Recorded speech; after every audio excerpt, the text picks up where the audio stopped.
welcome back to my YouTube channel. Today I'll be making some strawberry soap and I wanted to just show you how I do it. So let's get into it.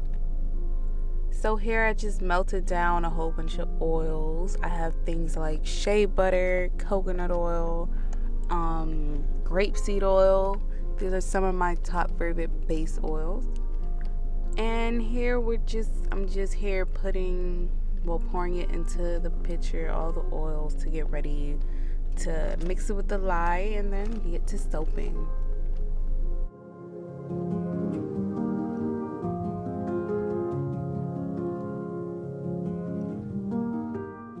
Yeah, so here I'm about to pour the lye water solution in.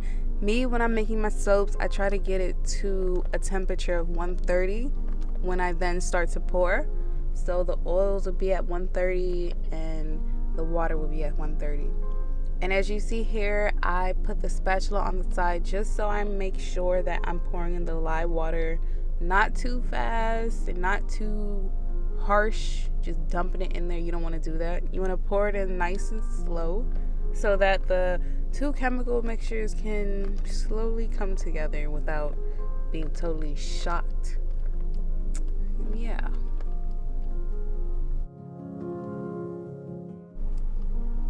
Yes, and when soaping, you always want to, it would behoove you to get a stick blender. It helps mixing the oils, emulsifying them together in the best way possible that I've come across so far. So yeah, I just get to mixing. I'll probably mix for about sometimes 1 to 2 minutes or 2 to 3 minutes depending on the trace, because when I then divide it and separate the two batches to make different colors, I'll be mixing more. And mixing a lot, mixing helps it come to trace and helps it to process. So depending on the types of hard butters or what types of oils and stuff I'm using, depends on how long it needs to get mixed basically. Because butters or soaps with hard butters, they may tend to trace faster or even solidify faster depending on the outside environment temperature. Yeah, I had to learn that the hard way my first time. First and second time making soap, my AC was like in the 60s and that thing solidified quick, and I had to learn that. So yeah, then I did. So now I'm here just mixing until I feel comfortable with where it is.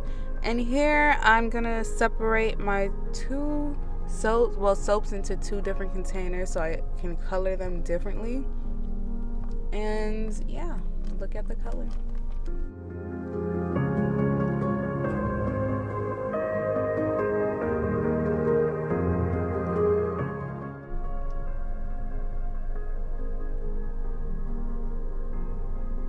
Yeah, so here when I'm coloring my soap, whether it be clay or mica, I've started to use a little bit of mica.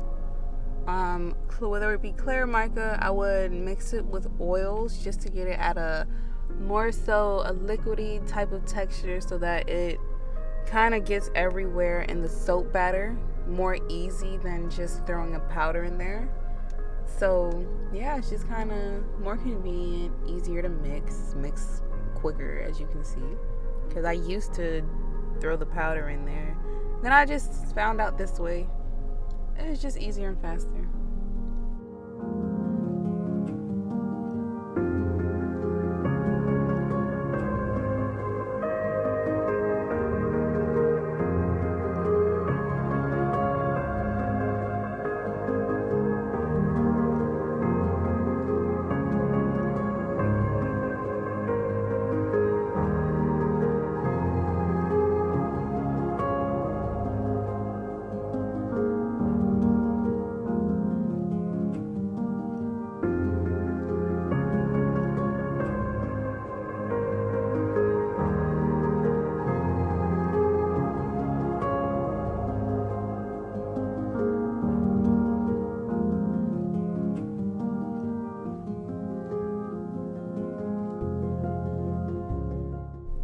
So here I'm putting in some chia seeds because this is one kind of herb or seed that can exfoliate your skin, that helps with exfoliating.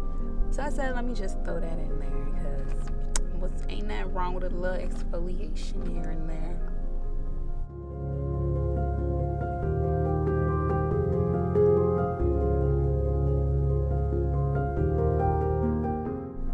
Yes, and here's my favorite part, the designing part.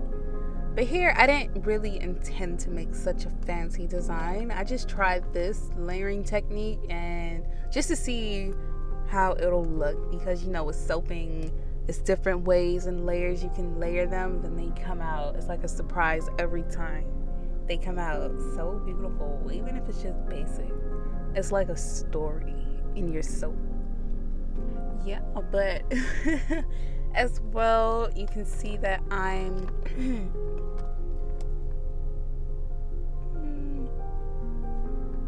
yeah. The tapping motions that you see me doing, like slamming the box down, that's because this soap is kind of, I would probably say it's like about 25% hard butter, so you know with that the batter would kind of get thicker quicker because it's processing faster because of the hard oils. So I would just slam it down just so that there's no holes in it, because my first soap I used too much hard butter and I learned the hard way. Might I say. But yeah, so I learned how to maneuver around or with hard butters. So I would just slam it down just to get rid of the air bubbles, things I may miss, because the batter will get hard and leave gaps in your soap. So I just recommend slamming it down just to fill it up, you know?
And now here's the fun part, designing the soap swirls. But yeah, we're gonna see how this turns out. But yeah, I just got a stick that I had, a pack of sticks. My boyfriend got it from his mom's house. I think they're for like cocktails, but yeah, just a disposable stick that I can decorate the soap with to throw away later. And here I couldn't help but making more lines. It's like once you start you can't stop. But with hard butters, I've learned that if it's hard, like once you pour it in, sometimes even when you're pouring it in, the butter or the soap base would be kind of thick. So sometimes when you pour the batter in and you want to do something like that type of design by swirling it or using that metal thing to make swirls and circles in your soap, make sure the soap is not too hard, because if it is, I've learned trial and error that it'll leave gaps in your soap if you do it after and it's too hard. So it's like you might leave lines in it. So you just got to be a good judge of character when it comes to designing soaps, good judge of texture, because you don't want to mess up your batter. Trial and error, you guys, I've learned.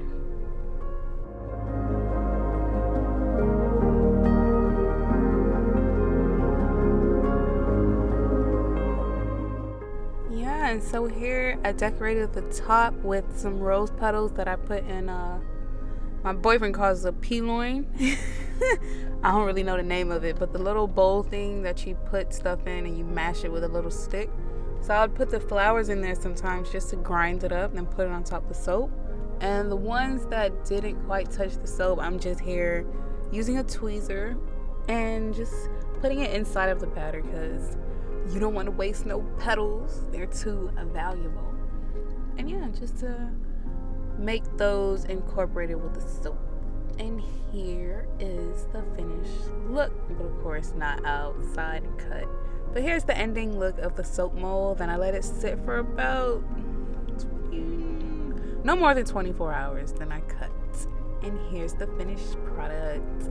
But thank you so much for watching my YouTube channel and walking through this video with me. I'll be posting more. You'll see me more. And until then, good luck, stay beautiful, like and subscribe. Thank you.